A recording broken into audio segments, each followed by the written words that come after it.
जी अस्सलाम वालेकुम, खुश आमदीद है एहसान टेक्निकल चैनल पे। तो यहाँ पर बहुत ज़्यादा शदीद धुंध है आज। ये लाहौर का इलाका है, ये देखो शदीद, कुछ नज़र ही नहीं आ रहा। यकीन करेंगे कुछ नज़र ही नहीं आ रहा। इतनी शदीद धुंध है कि नीचे ज़मीन नहीं सही तरह नज़र आ रही है। सड़क देखो ये बिल्कुल बंद है। सड़क है और ये देखो ओवरपास, इधर फुटपाथ, ये गाड़ियाँ वगैरह कुछ नहीं नज़र आ रहा है यहाँ से। ये देखिए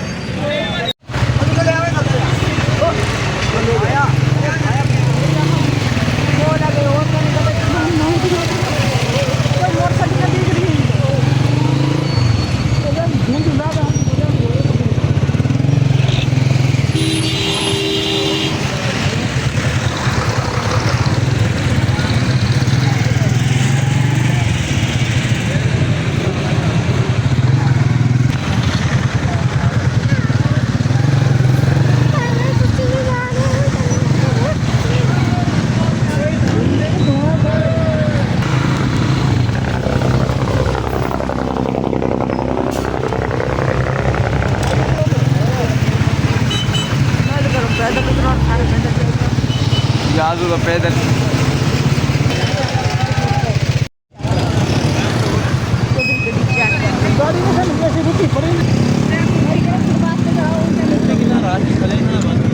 कोई ऐसा एड्रेस बताओ, कहाँ को एड्रेस बताओ भाई। हिल सीधा जाए, लेफ्ट हो जाए, राइट हो जाए।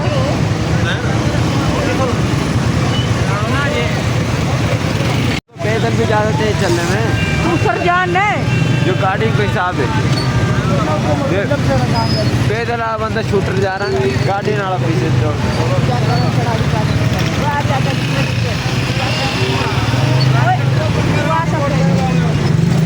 तो बड़ा 5 पहले आया